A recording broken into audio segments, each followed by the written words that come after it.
Hi friends, welcome back.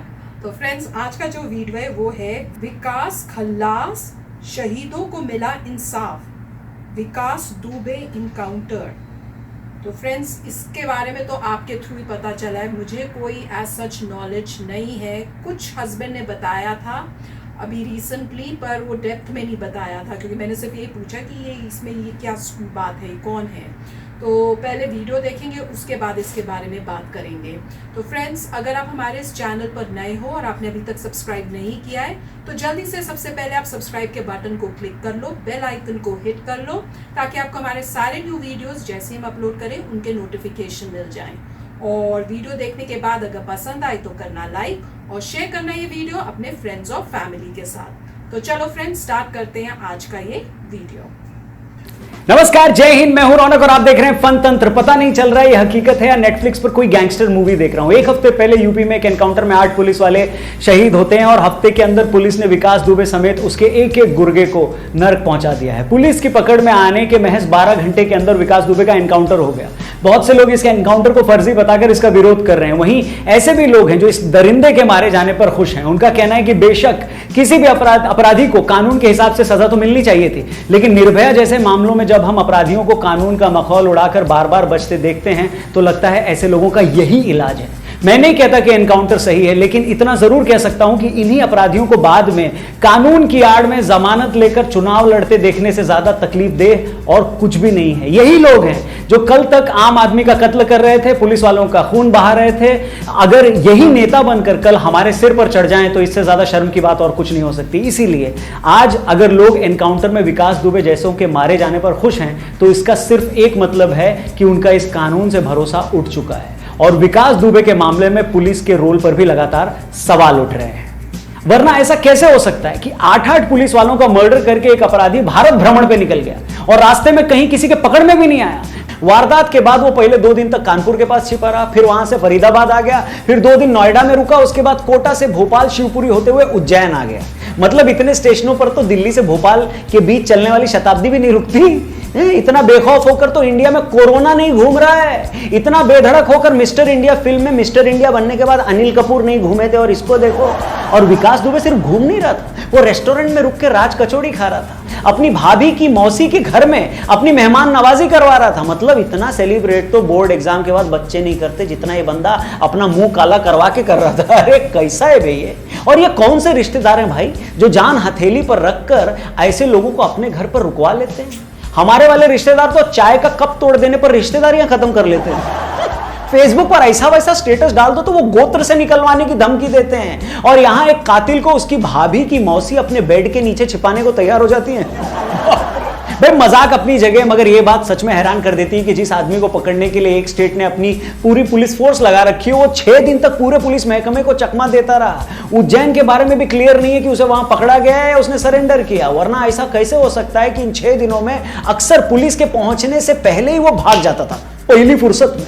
भाई अब तो हिंदी फिल्मों में भी ऐसा होना बंद हो गया है कि पुलिस के पहुंचने से पहले विलन भाग जाए। वहां भी सिंघम और चुलबुल पांडे जैसे पुलिस वाले आ गए हैं। इतना खुशकिस्मत तो नार्कोस में पाब्लो एस्कोबार भी नहीं था जितना ये विकास दुबे। क्या बात! अब इसके 2 ही कारण हो सकते हैं। या तो नासा वाले विकास दुबे को पुलिस मूवमेंट की पल पल की अपडेट दे रहे थे अपने सैटेलाइट की नजर से, उसकी मदद से, जिसकी पॉसिबिलिटी उतनी ही है जितनी करण जौहर की फिल्म में आउटसाइडर के दिखने की, और हॉस्टल की मटर पनीर की सब्जी में पनीर के मिलने की। या फिर यह सच है कि यूपी पुलिस में ऐसे बहुत से पुलिस वाले हैं जो ये मानते हैं कि सिर्फ तनख्वाह से घर नहीं चलता, वो नौकरी के साथ साथ विकास दुबे के लिए फ्रीलांसिंग भी कर रहे थे। ठीक है, अगर ऐसा है तो योगी जी से रिक्वेस्ट है कि जल्द ही स्वच्छ पुलिस महकमा अभियान चलाकर ऐसे पुलिस वालों की पहचान की जाए, पता लगाया जाए कि खाकी में ये ऐसे कौन से गुनहगार हैं जो गैंगस्टर के हाथों अपने ही साथी पुलिस वालों की हत्या करवा देते हैं, जो अपने ही पुलिस वालों के खिलाफ जाकर उस गैंगस्टर की भागने में मदद करते हैं। भाई कानपुर का विकास दुबे तो एक मामला है, मगर ना जाने ऐसे कितने विकास दुबे अलग अलग शहरों में ताकतवर लोगों से गठजोड़ बनाकर अपनी पैरेलल सत्ता चला रहे हैं। अब टाइम आ गया है इनका वही हश्र किया जाए जो एंटी सीए प्रोटेस्ट में सरकारी संपत्ति तोड़ने वालों का किया गया था। मस्त पैकी दीवारों पर इनके पोस्टर लगाकर इन्हें नेम शेम किया जाए, इनकी सारी हेकड़ी, सारी दादागिरी की बत्ती बनाकर इनके शरीर के पृष्ठभाग में खैर, अंत में मैं उन तमाम पुलिस वालों को नमन करता हूं जिन्हें कानपुर हादसे में अपनी जान गंवानी पड़ी, और उम्मीद करता हूं कि यह देश उनकी शहादत को बेकार नहीं जाने देगा और एक मिसाल कायम करेगा, कानून की प्रक्रिया को फॉलो करते हुए एक मिसाल कायम करेगा, ताकि हमें दोबारा किसी भी 2 कौड़ी के गैंगस्टर पर ऐसी वीडियो न बनानी पड़े। तो फ्रेंड्स, इसके बारे में मुझे ज़्यादा नहीं पता, और हस्बैंड के थ्रू बस यही पता चला था कि कई जो पुलिस वाले थे उनका मर्डर हुआ था, और ये जो है शायद कल्प्रेट है जिसने मारा था उनको, और ये भाग रहा था, पकड़न में नहीं आ रहा था, और अब इसको पकड़ लिया गया और इनकाउंटर में मारा गया है। पर इससे ज़्यादा हमें भी नहीं पता। मैं होप कर रही थी शायद ये बताएंगे एग्जैक्टली क्या हुआ था, कुछ डेप्थ में बताएंगे, पर डेफिनेटली ये बात मतलब जो न्यूज़ आई है कि जो कल्प्रेट है उसको पकड़ लिया और उसको इनकाउंटर में मारा, उसके बारे में भी डेप्थ में नहीं पता, पर जो किया मेरे हिसाब से तो ठीक किया, क्योंकि अगर किसी पुलिस वालों की डेथ हुई है, मर्डर हुआ है, तो एक लेसन और एक वार्निंग तो जानी चाहिए कि अगर ऐसे काम करोगे तो बचोगे नहीं, ताकि कोई आगे नेक्स्ट बारी ये काम करने का सोचे भी नहीं। और जैसे ये बता रहे थे कि ऐसे लग रहा है कि पुलिस में ही अंदर ही कई ऐसे लोग हैं जो पुलिस के अगेंस्ट किसी और लोगों के लिए काम कर रहे हैं, और ये इन्फॉर्मेशन शायद उन लोगों तक पहुंचाते हैं जिसकी वजह से इन पुलिस वालों की डेथ हुई है। तो डेफिनेटली इन्होंने जैसे बोला था कि योगी जी को कि भैया रिक्वेस्ट कर रहे हैं कि आप इनको भी पूरा एक स्टार्ट करो कि ऐसे जो पुलिस वाले, इनको पता करो कौन है इस डिपार्टमेंट के में ऐसे लोग, और उनको पकड़ के उनको पनिशमेंट दी जाए और उनको पुलिस डिपार्टमेंट से हटाया जाए, ताकि एटलीस्ट अंदर के गद्दार तो ना हो। पर बात अच्छी है कि कल्प्रिट पकड़ा गया और उसको पनिशमेंट मिली।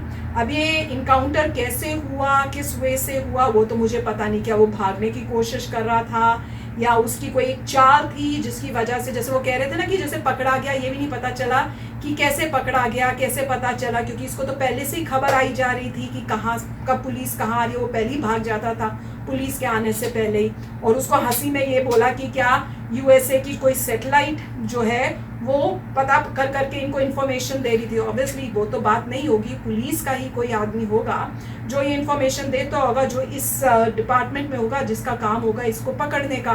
तो यही मतलब इससे साफ ही पता चलता है कि डिपार्टमेंट के अंदर ही कुछ लोग ऐसे हैं गलत काम कर रहे हैं, तो ऑब्वियसली वो उस डिपार्टमेंट में रहने लायक बिल्कुल भी नहीं है। काफ़ी अच्छा वीडियो था, और रौनक जी ने काफ़ी पॉइंट्स लाइटर नोट पे शेयर किए थे जिससे लोगों को बुरा ना लग जाए। मगर पॉइंट ये था कि लॉ इन्फोर्समेंट के ऑफिसर्स की डेथ हुई है, पुलिस वालों की डेथ हुई है। अगर आप पुलिस वालों के ख़ानदान से पूछेंगे, उनकी वाइफ्स, उनके बच्चे से पूछेंगे, तो क्या बोलेंगे? वो बोलेंगे कि जो किया वो गया, वो सही है। ठीक है। अब पॉइंट ये था कि जो गैंगस्टर्स हैं, जो अपने आप को गैंगस्टर्स मानते हैं, उन्होंने लॉ इन्फोर्समेंट को मार दिया। इतनी हिम्मत थी कि वो पुलिस वालों तक को मारने के बाद आराम से खुले घूम रहे थे। इतनी मतलब बात थी, पूरे जैसे वो कह रहे हैं जगह जगह घूम रहे हैं। जैसे रौनक जी ने कहा था जैसे कोई नोएडा तक आ गए, फरीदाबाद, नोएडा, जैसे कोई फेस्टिवल के लिए के बाद कोई मतलब मज़े करता है, और वो तब हुआ जब पुलिस वालों को मार चुके हैं। अब एक तरीका तो ये है कि आप पकड़ें गैंगस्टर को, फिर आप कोर्ट सिस्टम के थ्रू लड़ें, कोर्ट सिस्टम के थ्रू स्टैटिस्टिक्स देखनी पड़ेंगी कि होता क्या है। अगर ये होता है कि ये लोग छूट जाते हैं और फिर जैसे बोल रहे हैं मिनिस्टर बन जाते हैं, फिर सारा कबाड़, अगर वही स्टैटिस्टिक्स नज़र आ रही है तो ऑब्वियसली वो सिस्टम को ठीक करना पड़ेगा। इससे पहले कि इम्प्लीमेंट हो, इससे पहले कि उस सिस्टम को यूज़ किया जाए, उसको ठीक करना पड़ेगा। अगर सिस्टम ये हो चुका है कि पकड़ने के बाद लोग छूट जाते हैं, मिनिस्टर बन जाते हैं और ये सब करते हैं। दूसरा तरीका सिंपल है, आपने पुलिस वालों को मारा, पुलिस वाले आपको पकड़ने गए और मारा मारे में गैंगस्टर मर जाता है। ठीक है। अगर आप यूएसए के स्टैटिस्टिक्स देखें तो यूएसए में सिमिलर ही बातें होती हैं कि अगर पुलिस वालों की कहीं डेथ होती है तो पुलिस वाले जो हैं डेफिनेटली उस बंदे को ढूंढने की कोशिश करते हैं, और नॉर्मली जिस बंदे को ढूंढ रहे होते हैं वो फायर बैक करता है। जब वो फायर बैक करता है तो पुलिस दोबारा फायर करती है, अल्टीमेटली एनकाउंटर हो जाता है। तो यहाँ पे हमें डिटेल नहीं पता क्या हुआ। जब वो उसके पास गए, क्या उसने अपने हथियार छोड़ दिए, बोला हाँ मुझे अरेस्ट कर लो, या वो फाइट करने लगा, राइट। अगर उसने अपने हथियार पूरे फेंक दिए, हाँ जी मुझे पकड़ लो, तब भी अब ये पॉइंट ये है, पुलिस को अब ये देखना है कि जिन उनके लोग मरे हैं उनको क्या लगता है, क्या आगे लीगल सिस्टम फेयरली करेगा, बाय द बुक्स चले, तो उनका काम सिर्फ पकड़ना है। अगर कोई बोले, अगर कोई फायर कर रहा है तो ठीक है, वो अपने बचाव में फायर करके कर सकते हैं और उसमें किसी की भी डेथ हो सकती है। मगर अगर उसने गैंगस्टर ने बोला हाँ जी आप मुझे पकड़ लो, तो बुक्स बाय द बुक जाएं तो यही होगा कि आप उसको पकड़िए, आप उसे लेके जाइए, आप वो केस चलेगा, फिर डिटरमिन होगा कि वो छूटेगा नहीं छूटेगा, एसेट्रा एसेट्रा, ठीक है। तो इसमें जो है मैं तो यही कहूँगा कि अगर लीगल सिस्टम ऐसा था और पुलिस को लगता था कि तुमने जो है अभी हमारे लोग मारे हैं, हमारे पुलिस वाले मारे हैं, उनकी वाइफ्स विधवा हो गई हैं, उनके बच्चे अनाथ हो गए हैं, कितने पुलिस वाले अगर पूरे ख़ानदान का टेक केयर कर रहे थे तो पेरेंट्स को प्रॉब्लम आ गई, पूरा ख़ानदान तबाह हो गया है। तो उसके बाद पुलिस वालों को स्टेटस भी पता होगी कि ऐसे लोग जो हैं छूट जाते हैं, आगे जाके मिनिस्टर बनते हैं, जैसे रौनक जी कह रहे हैं। तो उनके पास एक ही ऑप्शन थी जो उन्होंने किया है। क्या ये सही है, क्या ये गलत है, वो तो लोगों को देखना पड़ेगा। मगर जिस इंसान का कोई मरता है उसी को पता होता है कि क्या प्रॉब्लम आएगी। दूसरे लोग तो बैठ के कुछ भी बोल सकते हैं, घर में बैठे नहीं जी बाय द बुक जाइए, नहीं जी आपको ये करना चाहिए। खुद के साथ हो तब आप सोचिए आपको कैसा लगेगा। मगर वो ठीक है, लॉ है, मगर इस वक्त क्लियर नहीं है क्या उस गैंगस्टर ने हमला किया। मैं गैंगस्टर जानबूझ के बोल रहा हूँ instead of saying the name. क्या उस बंदे ने आप पे फायरिंग की? अगर फायरिंग की तो फिर तो कुछ भी हो सकता है, वो बंदा मर भी सकता है, या उसने सीधे हाथ खड़े कर दिए हाँ जी मुझे पकड़ लो। ये किसी को पता नहीं है। जब कार्रवाई होगी तो पता लगेगा। हो सकता है ये न्यूज़ आए कि वहाँ से फायरिंग हुई तो उन्होंने फायर किया, उसे मार दिया, सिंपल एज दैट। और अदरवाइज़ पता चलेगा क्या हुआ। मगर ये काफ़ी सेंसिटिव बातें होती हैं सोचने की, और इसमें यही है कि लॉजिकली तो बंदा यही देखा कि स्टैटिस्टिक्स क्या है, नॉर्मली क्या होता है, उस अकॉर्डिंग जो है काम करना पड़ेगा। कुछ लोग कहेंगे ये बुरा है, आपके खुद के साथ हो, आप बताइए फिर आप क्या करेंगे, ये सोचने वाली बात है। तो इसमें मैं ये नहीं कहूँगा कि ये सही था या गलत था, मैं ये कहूँगा डिपेंड करता है। जिसके साथ होता है उसका अपना नज़रिया होता है, जिसके साथ नहीं होता, जो घर में आराम से बैठ के न्यूज़ देख रहा है, उसका नज़रिया अलग होता है। और एक बात होती है प्रैक्टिकलिटी से देखने की कि आपका सिस्टम कितना स्ट्रॉन्ग है। अगर वो बाय द बुक चलें, क्या आपका सिस्टम उसको जेल में हमेशा के लिए डालेगा, आगे प्रोसिक्यूट करेगा? डिपेंड करता है आपके माहौल के हिसाब से, आप क्या लीगल सिस्टम है उसके हिसाब से। तो फिर भी अच्छा वीडियो था। और जहाँ तक मुझे लग रहा है कानपुर का मतलब यूपी का मतलब योगी जी, और योगी जी ने तो पहले अपने खुलेआम उन्होंने कह रखा है कि देखिए अगर आप ठीक नहीं होते तो हम आपको ठीक कर देंगे। तो मुझे इसमें कोई इनका कोई रेफरेंस नहीं था योगी जी का। मुझे पता नहीं है कि कुछ वीडियोस हैं जिनमें योगी जी का रेफरेंस है या नहीं है, मगर अगर वही चीफ मिनिस्टर हैं अभी उसी स्टेट में कानपुर पे, और कानपुर यूपी में है, तो ये भी हो सकता है कि योगी जी की जो फिलॉसफी है कि अगर आप हमसे बुरा करेंगे तो हम आपको छोड़ेंगे नहीं।